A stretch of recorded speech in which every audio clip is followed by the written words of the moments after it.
Well, here we are in I guess this is the bleak midwinter, Pat. Would you say that? Yes. The Was bleak that Shakespeare, by the midwinter. way? The bleak. No, But that's a Christmas Carol or something. is In that the bleak midwinter. winter? Yeah, yeah. Uh, hey, no, no. What was the thing that was it in one of his plays, As You Like It? He said one of the guys sings, "So hey ho, the holly, this life is most jolly." Um, Yeah. Most friendship is feigning, most loving mere folly, which is a very bleak outlook on life. Most Why is friendship that? is Yeah. feigning, is all pretend. So we're not friends, Pat. Not it. Jesus, What did we everybody pretend to say? be Jesus, friends. what do you call his wife, Anne Hathaway? Must have been a Uh, real joy married to him. well, she spent all this time up in Stratford-on-Avon. She was down in London, Yeah. and Uh, when he died, he left her his second best bed. they had this. Wonder who got the first one. There's a lot of debate what that meant, but that is a fact that he left the second best bed to his Yeah. wife. Anyway, enough of that. It's a bleak midwinter, but you've a smile on your face and you're at the party of a young relative of yours has climbed up to Yeah. a What do you massive got? age. I'm giving Noah. Getting Noah a shout out. Noah McArt. He's 8 today. We collected him from school, and he got him. His daddy and mommy got him a bike for Christmas, or for his birthday. Sorry, and he's a happy bunny. Lovely, lovely. Is today was his birthday? Today, yeah, yeah, Today, yeah, because I remember the 8th of December when I was in St. Columns, it was a big day. It was a yeah. free day. It was like a holiday of obligation, and nobody went like anywhere. They went to mass, and that was it. But Uh, we used to get the day off, the full day, uh, and it was a tradition. Boys, if they lived within striking distance of home at all, would go home. So I used to go from Derry in the morning, take a bus down to Oma, grab uh, a big meal from my parents, and then get onto the bus and go back home or back uh, to St. back to Columns. there, yeah, yeah, But it was yeah. oh jeez, we used to just dream about it. Like it was a lovely break, and then when it was over, you had the thought of the Christmas holidays coming up. Judy, you know someone? I never heard anybody mention anything about religion about it today. Not in radio, not anywhere No, else. no, that's true. Actually, there's an article, Pat. Now you mentioned that. I think in the Irish Times, where the guy is mulling over the fact that I think the lights in Dublin are being Yeah, referred to as the winter festival lights and uh, not as the Christmas lights. uh, And he's saying that there is sort of a campaign to, you know, take the Christmas, you not to use Christmas as an adjective, but to use holidays or winter or whatever. What do you think of that uh. as a policy? Do you think is that a good idea? Absolute bollocks, Jude. Absolute bollocks. I That's think it. it's Like you're ridiculous. so tolerant, Pat. No, Jude. You know, you see, if I went to Saudi Arabia, I would respect their traditions and their culture. I wouldn't try and impose mine. Dude, I was watching a Hollywood film the other night, and a guy went into this little bookshop. It's one of those crap American films. It was so bad, I turned it over after about 5 minutes. I What thought was it? it was, What was it? and I can't remember. It's one Come of them on, Pat. Christmas You've never films, Rosary all must. schmaltz. No, you know, it's the It's usual not. one. A fella returns to a small town and he meets the girl he fell in love with when he was 16, and then It's he not became great to somebody me. famous and all that bollocks. It was absolute I bet rubbish. you cried at the end of it. You're only pretending to be a No, hard man. no, I cried it was that bad. I left after about 5 minutes. But you know that whole thing. He went into the shop, and I remember and one of the reasons I turned it over. The guy says to him, or the girl behind the counter, "Happy holidays." I was Hmm. going, "How about Happy Christmas?" Well, It's nothing to do with tolerance or intolerance. Dude, I think the whole idea. This is Christmas. This is it's all the Western world. This is the birth of Christ we're celebrating, and so on. And I don't. I am a liberal. I'm a lefty. But see this sort of woke thing about the right. Now, this is where you've started me off on someone here. But you know the guy Enoch Burke down. aye, I aye. agree with Enoch Burke to a lot of. Dude, He's back in jail. it's not for the reason a lot of people think. To refer to someone as they, a single person, it's a total abuse of language. So where do we stop? If there's one person they say that do we refer to them as he, she, or it? Should I don't. By the way, I have no objection to transgender people. I have no objection to anybody being gay or trans or anything else. But don't try and change language to mean they as plural. You That's know. true, Pat, but I used to take the line you take, but two reasons I've changed. One is that if you think of French, if you're speaking to somebody important, you say vous, vous, Two V-O-U-Z. and If you're two of your speaking to your speaking mate, something. it's two, yeah, as you know. So Yeah, obviously the language changes depending on who you're speaking to. Although yeah, like, vous is a plural word, and yet you're mm, addressing just one person. yeah. So that rule of singular or But plural. it's also, Jude, it's a formality thing as well. Ah, If it's that's a right. Yeah. friend and But under a certain member of your family, say circumstances, two, yes. But under it's certain an embrace. yeah. But under certain What's that? under certain circumstances, you're Yeah, saying it's appropriate to use the um, plural when addressing this person. So maybe yeah. do you know something? I think we should call people whatever they want us to call them, and it doesn't hurt. Yeah. It doesn't matter. I mean, I It agree with doesn't you hurt, in a but Jude, way. no. But but Jude, see a man getting expelled or jailed or whatever. Now he's gone way over the top, Ah, and you know, and I've read he's not getting jailed because this whole pronouns thing. He's getting jailed because he's refusing to obey by a court order. But ah. I, but I know someone Jude, at the same time. I admire him for standing up for his This is the principles. I thing. think I agree I with think you. he's got yeah. He's got You a know, lot of but Judy, guts. it is ridiculous. People should, you know, I shouldn't have the right to impose what I think on you. Hmm. No, as long as I treat you with respect and you treat me with respect, Hmm. Hmm. everybody should bugger off. That's right. The thing of names too is a very interesting one because you're known as Pat McArt, but I'll bet you Yeah, there was a time when your mother called you Patrick. yeah. Uh, And Patsy, I have been see, known as see, Patsy. see. My brother's name is Michael. He's known as Michael in the family, but all his Yeah, friends when he was younger would have called him Mick. yeah, And I think the same thing applies to the Michael Collins, that he was known as Mick yeah, Collins. Um, yeah, and, I think of these things. For example, my sister, Patricia, I never called her Patricia in my life. I called her Trishy. Now, everybody in the yeah, family called her Trishy, but she was known as Pat to her colleagues and the yeah, people that she worked with. yeah, So there's a whole lot of, when our youngest boy is called Hugh David. That's his name, mm. Hugh David Collins. And You call him at a Huey? certain age, about 9, I think he was, he says, I don't want to be called Hugh David. It sounds babyish. We says, well, what do you want to be called? I want to be called Hugh. Okay, fine. Yeah, So nice, Hugh Collins. And that's the way it's been all along. Same thing with the other boy. He was Matthew, and he says, no, I'm fed about it. I'd rather be called Matt. Sounds better. yeah, Matt Collins. So he's Matt. yeah, That's fine. No, it doesn't yeah, hurt me, and it's easy to do. yeah, So I do the same thing with, these people who demand, if they demand or just ask, that you call them yeah, they. Well, that's all yeah, right. You may think there's several of you. I don't think there is, but I'll still call you they. yeah. No big deal. No big deal, really. Never on the subject. You mentioned that a crowd. There was that Rosary thing in Belfast on Oh, Saturday. yes, I yes. know. You That's know, isn't it interesting. amazing, Jude? That what I don't know how many people showed up there or what it was about, but Uh, it was a group of men, and that's apparently, right. what is it? It's about the 50th event, and you know, Ah, Jude, I find it amazing that. By the way, it the was a bit outside of Primark. Men's Rosary Ireland, it's called. Aye. Was that on you? The reason I took you triggered that, by the way, by mentioning this whole thing about day and Christmas and Yeah, yeah. happy holidays and all that sort of. But Jude, By the in way, sorry for 2025, you.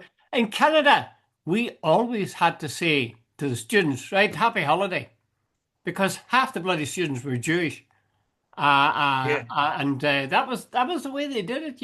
And even when yeah, people were, with Christian background, they would still say happy holiday. It was seen as yeah.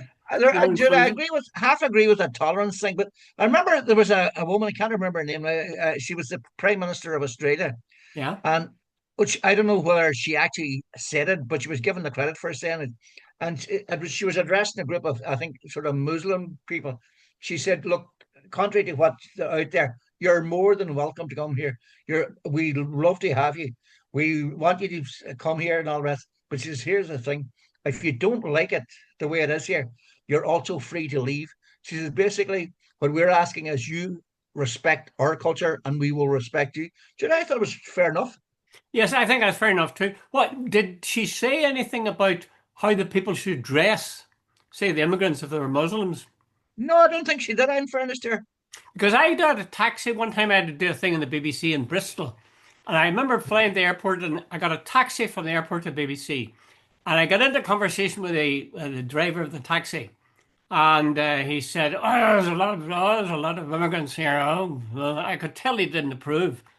And I Yeah, said, well, that's okay, sure. And he says, oh, well, yeah, no problem. As long as they all speak English. If you come to a yeah. country, English, you speak English. What are you going to eat? You eat English food. You dress in an English way. And this, no time at all, this He guy was wasn't a saying, bigot. you've got to fit in and become a little Englishman.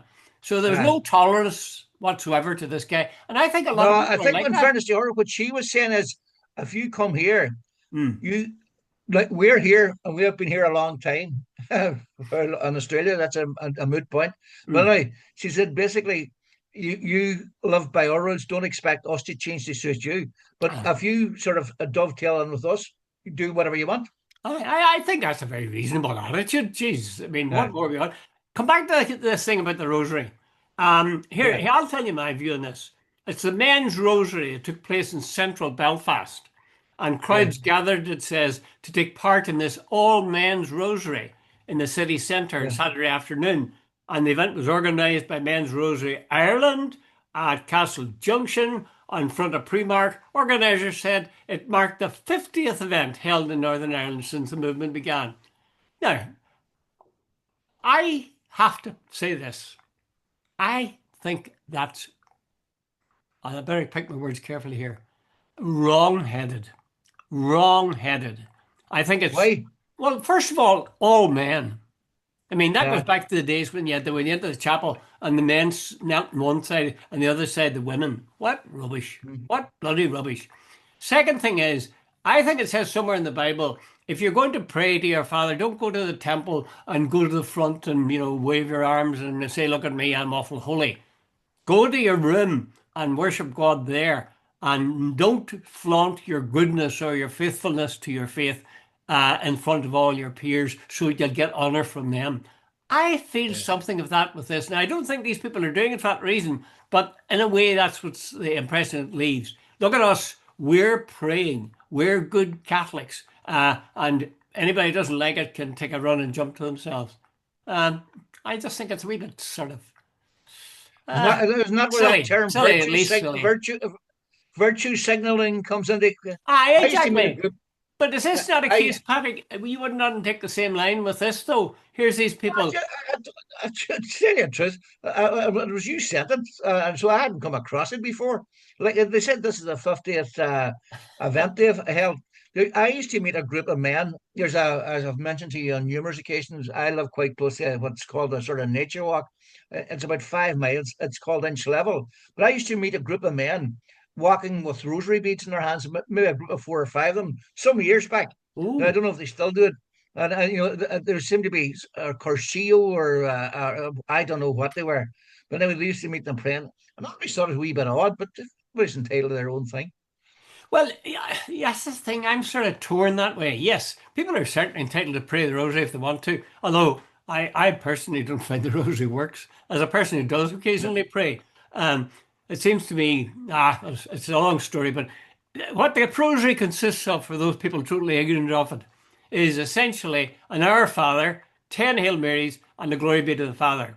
And uh, each time you do it, it's you're either meditating on the sorrowful mysteries, the glorious mysteries, or the something else mysteries. You're thinking about Christ dying uh, and so on.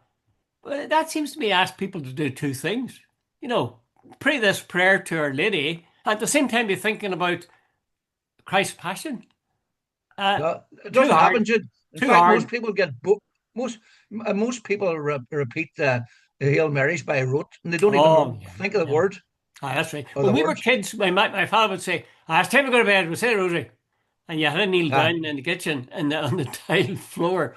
And uh, we took it in turns of seniority. My father used to say the first decade, mother the second, and then whoever was the eldest next, and so on. And we were forever Yeah. getting mixed up when it was done, you know. My father got pissed off eventually when they'd go hitting about the 11th or 12th Hail Mary. He'd say, "That's a glory be to the Father." Aye. So, and it's embedded in my background, but it's not a prayer that really has worked for me. I think, Pat, here's a guess. I think that that men's rosary is almost certainly a group of very strongly traditional Catholics who I think would think that you're right. the world is coming to an end, and who think Yeah. that if we pray to Our Lady, she'll save us from Russia. Yeah. That's what I think. Yeah. Now, I could be totally I'd wrong. much prefer she saved us from Donald Trump and Netanyahu, but there you go. Or maybe she'd throw in Trump as a sort of a bargain. But when I was in St. Colum's, Pat, we used to have study hall for about 5 hours a night. Jeez, when I think about it. And there was Uh, always a teacher or a priest in charge to keep us quiet, you know. And they used to uh, walk up and down between the desks. And there was a man, and you would know of him, I'm sure. His name was Macaulay, and he yeah. was originally from Ballycastle in County Yeah. Antrim. And I had him for history, and I was very, very fond of him actually. But boys used to laugh at him, especially when we were younger, because when he was supervising the study hall, he would walk with his hands behind his back. He was very religious. His hands Yeah. behind his back, and his rosary beads literally up his sleeve. Yeah. And it was pretty. And sometimes he would come with a copybook, and if you looked, you would see there was a prayer book inside it. And Yeah. we saw him Yeah. as a figure of fun, but when I think of him, you know, he was a good man, and it was a good Yeah. history teacher You too. ever hear the story about two things about he used to write the leaders, the editorials in the That's journal. right. That's right. And the second thing is somebody met his wife one day, and somebody said to her, "What's it like living with a saint?" And she says, "You'll have to ask my husband." She turned it around. Very good. I visited him in his home, you know, once after Yeah. after my senior, or after maybe after my degree. But yeah, he was very, very welcoming. Really well. He lived on Bishop Street, I think. Um, Yeah. really welcoming. And his wife, I remember his wife saying to me and another guy that I was there with, who was also an ex-student of Macaulay's. She said, "Oh, you know, my husband, he really loves it when former students come to visit him." He had Yeah. retired at this stage. So I felt Yeah. that I'd done a good deed as well as everything else. Aye. But I started off by saying that was the extent to which, you know, old-fashioned, maybe even right-wing Catholicism put a focus on the Rosary and on Our Lady who would Yeah. save us from all this peril that was all around us. Yeah. Um, Just Jude, your early youth and my early youth are mirror. I mean, just oh when God, my mother and father used to say that, that night, say the rosary. I yeah. went to St. Junan's and the study hall was the same. Guys going up and down, and between the desk, and you studied Mm. for about 3, 4 hours. I was, of course, a day boy. You were the rich part of the family. You were boarders. But anyway, I was a day boy at St. Junan's. But Jesus, hey, I talk about formation. And by God, you didn't deviate from the what would you say, the orthodoxy of the Yeah, Catholic Church, you're did you? right.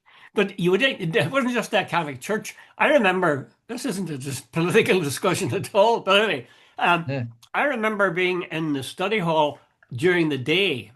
And now the way they organized it was that if you had a free class, any of the Yeah. seniors would come into the study and pick a desk and study, do their work, homework, or whatever they were doing. And in the corner, there would be a class conducted by a teacher, maybe with junior kids. Yeah. I remember somebody, and I'm not going to say who it was, but you'll know this person.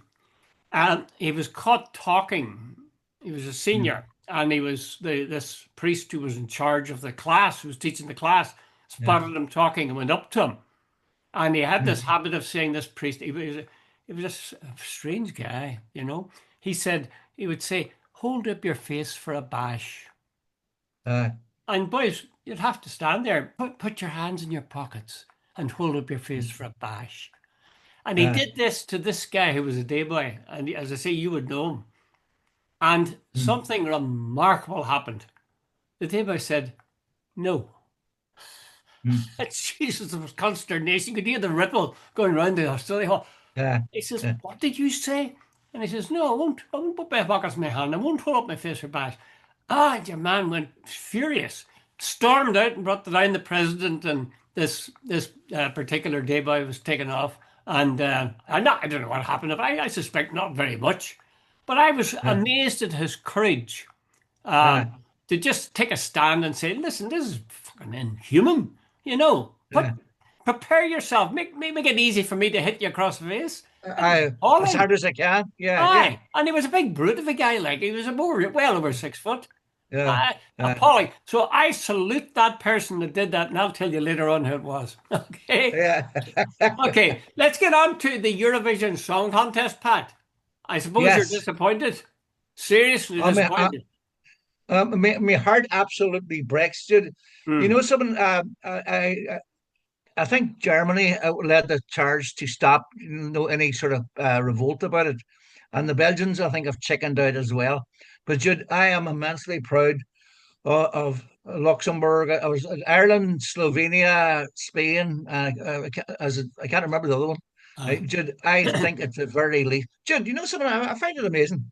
We've gone over this before, but let's get over it again. There's at least 100,000, or they reckon, dead. But when all the bodies are counted, at least that there's somewhere in the region of 170,000 seriously I don't wounded. know if I want to even think about that, What is Pat. it? 2.3 million people were starved for the best part of a year. 90% of Gaza is flattened. There was attacks on hospitals, refugee centres, schools, and a lot of the Israeli apologists are getting uptight because people have withdrawn from a song contest. It is unbelievable. I think anybody who is faced with a choice of giving any degree of solace to Israel really, really should examine their conscience. You know, you well asked Yeah, the question was asked to Martin McGuinness, when did you last go to confession? yes, Because yeah, I just any support at all. I mean, when guys during the troubles here, when guys were brought to court and somebody was shot dead, and if the guy had driven the car, he was convicted too and was sent to yeah, yeah, Dalkesh or wherever. So the same thing applies. Your hands are stained with blood insofar as you in yeah, any way, I believe, any way at all. In any case, the likes of Micheál Martin and the other parties should have been out there saying, no, we advise RT not to take part in it. I'm yeah, glad RT did it anyway. But what was the yeah, Slovenes doing that they weren't out there saying, don't dare think of going to play, play a yeah. part in that song contest. I mean, Uh, it's a Dude, crap. the Spanish, they did it really well. They had a split screen about EU supporting the Eurovision. You know, the Mm. what do you call it, the Eurovision broadcasting, and they had video of IDF dropping ordnance or armaments or whatever on buildings, and people running, and men carrying children with dead babies, and a wee girl standing at a food line, and you could see the trauma on her face. They said this is what we're objecting to. By the way, the other country was the Netherlands. I couldn't remember there. So Jude, I can't remember. I read the last day, who said it, and he said basically the Labour Party was finished in Britain because it took the side of the killers, not the victims. And when it comes to Israel, that's exactly what they've done. Yeah, yeah, yeah. Uh, I really seriously blame the politicians of all parties who haven't come out Yeah, and said, listen, we want you to act jointly. Here's your chance to put your mark against Israel and show your disdain for them, your disgust for them. yeah, They haven't done it. They haven't done yeah, it. They've said, oh, support Palestine. Yeah, fine, that's fine. But tell us something we can do that in some way will damage or at least draw Israel's attention. It's like that thing about the Kerry farmer and the donkey come out in the morning, hit it over the yeah, head, get his attention. yeah, Somebody yeah. has to hit Israel over the head to get their attention as to what they're doing and what they have been By the doing. way, to cut across you, the last week, I think the defense minister and the foreign minister and Israel agreed a 750 million barrage for propaganda. To They said Israel's good name has been tarnished across the globe, and they are now going on a sort of a PR campaign to restore it. And just noticed there's a guy on social media today. He says, "Has anyone noticed?" He says, "There is an unbelievable amount of pro-Israel, and those individual stories, you know, uh, this woman was raped by these Hamas guys, all these little stories, and half of them are not true, but so on. So the propaganda campaign is now in full swing. And Jude, if you see the many posts now, and there must be bots or something, it's all anti-Hamas and anti anybody who's anti-Israel. It's a massive, massive campaign, and I personally don't think it's going to work because I think Israel's name is mud across the globe. And as I read there earlier on today, the guy in Germany says the German, as it Mertz, the guy who went to Israel and met with Chair Jim Haim Herzog, Yeah. and a man says that the German, he doesn't speak for us. He says he might think he does, but he doesn't.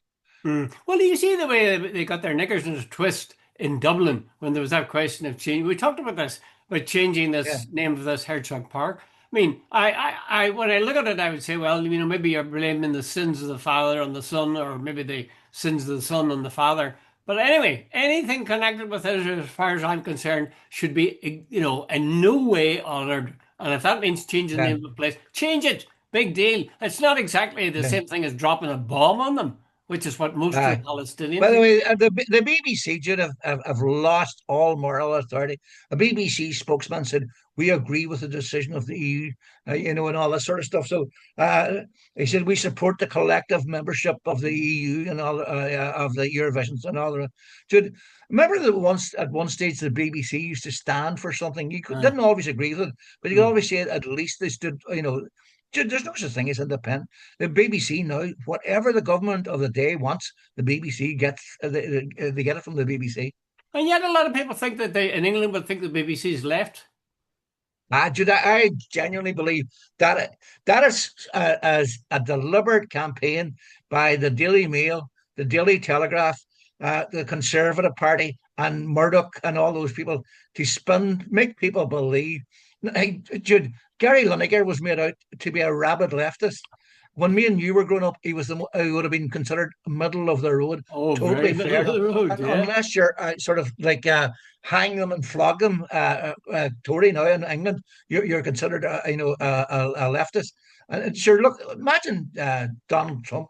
He's called the radical left. The Democratic Party should, and most things the Democratic Party would be, and our terms would be conservative. They're way to the right on most things compared to people over here.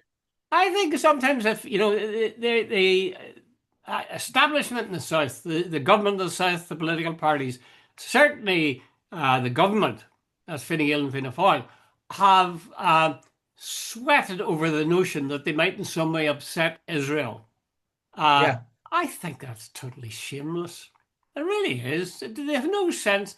The old moral compass comes to mind. It really does. There must be a time where you've got to say, look, I think certain things are wrong, and I think bombing helpless people in the thousands, tens of thousands, I think that's so disgusting. I mean, anybody yeah, could say that. How else? What else could you say? Or would uh, you sit? And wasn't there a saying that said, the only thing that all that's needed for evil to flourish is for good men yeah, to say nothing, and that's what the yeah. good men in our main political parties have said. Aye. Sweet fuck By the all. way, I think across the globe, I genuinely believe this. I am not a conspiracy theorist, but I do believe the Israeli lobby has infiltrated most of the top political parties, and particularly in Western Europe and America. Well, I tend to I expressed that view. I had my daughter here for the weekend. She lives in England, and I said that I thought, for example, that Jeffrey Epstein was extraordinarily rich, and nobody seemed quite sure where he got the money. And Yeah, also that they had all these luxurious places, villas, and yeah, all these high-ranking political friends were invited to them. And in each one was supposed, we're told, were these massage beds, and that there yeah, was cameras. So you can see it's very easy to follow. Then that means he'd got a hold of these guys, so he had yeah, tape on them, and if that tape was revealed, they could destroy their political careers. My Yeah. my daughter says, how do you know that? That's conspiracy stuff. That's just seeing stuff that you'd like to No, Jude, believe. it's not actually. There's a lot of evidence to say big question marks about Epstein, where he got his money. There was one guy, a Jewish financier, gave him 70 million. Why would anybody give him 70 million? There's more than enough evidence Robert Maxwell was absolutely connected with Mossad. In fact, he was given a state funeral. Jeffrey Epstein was Robert Maxwell was Maxwell's mentor. Ghislaine Maxwell was Epstein's girlfriend.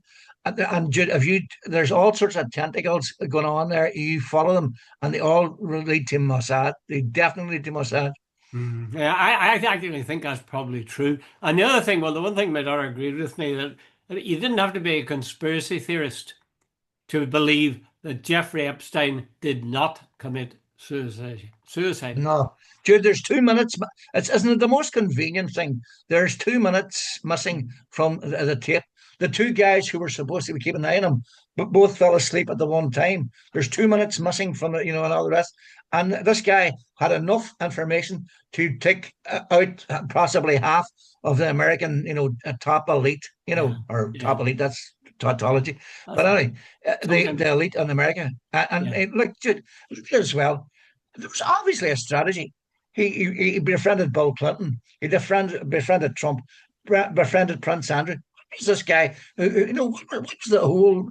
This guy was working politics. Ah, Definitely working yeah. politics. There's all the signs of it, but I suppose she was saying, look, there's no actual hard evidence of it, but there might be hard evidence. And anyway, as she conceded, in terms of him committing suicide, I mean, for the birds, why Yeah, do people say that? It's so obvious, that he was killed for whatever reason. That he yeah, maybe was no use, he knew too much, God knows what. Okay, let's move in the last minute or two, Pat, to talk about the A5. Now, there's a conflict in the A5. One is it has been delayed forever. The second thing is, well, there's three things then. The second thing is there's more than 50 people have died on that road since yeah, 2007. More than 50. Imagine that. Think of it. Think of somebody killed in a car crash, right? And then think of another one, up to 50, over 50 have died, yeah, and still the A5 has not been built. And why has it not been built?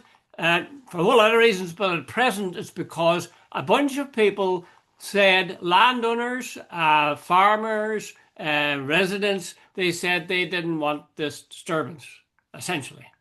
Actually, what I think is, well, I'll say it, yeah. I believe there would be pecuniary interests at stake. That people see a yeah, situation where this really everybody wants this bloody road finished, finish it. yeah, It's costing too much, and it's costing too much in lives, it's costing too much in money. So there, whenever there's that demand, the people are saying to themselves, I yeah, wonder could I make some money on this? That's the yeah. honest truth. I have no evidence of this, but it's the kind of thing that jumps into my mind. Am I a conspiracy theorist in this as well? No, no, Jude, I don't know. I presume there's farmers want serious compensation for anything they lose. But here's the other thing, Jude. Let's get down to basics here. More than 50 people have been killed on that road in the last, 30 years. That's a hell of, Jude. I remember going up to Clonus for a GA final many years ago. And I remember there was over the loud hearer system, there was a call for a member of a certain family. And as far as I remember, Jude, there was either two or three of them killed that day on the way up to that final because the traffic was unbelievable. Or there's two of them killed, and maybe somebody dead, but there was three people killed. I remember because I remember that, Jude. And every so often you'll hear there was no, a fatal collision on the A5 near Oma or whatever, you name it. Jude, it's if you're from Donegal and you're going to Dublin, you have to go up that A5. Yeah, And yeah. Jude, if there's a tractor in front of you, if there's a cattle truck in front of you, anything goes slow. See some of the risks the people are taking. Maybe if you're late for a flight or something, Jude, it is an absolutely what's the name? I don't know what's the name. It is a death trap. That's about the nicest way I can put it. Very bad, terrible. Right, Pat, I'm afraid our time is up. We've brought good Yeah, cheer. We have had a good gossip. We've yeah, dealt with some serious things and some less serious things. There was a couple of items I wanted to deal with, and you wouldn't let me because you said we'd both end up chained to the wall in a cell. So, I mean, I Yes. know you know about these things, so I cede to your superior knowledge of the matter. Okay, Pat, thank you very All much. the best, Jude. Talk to See you you later. again.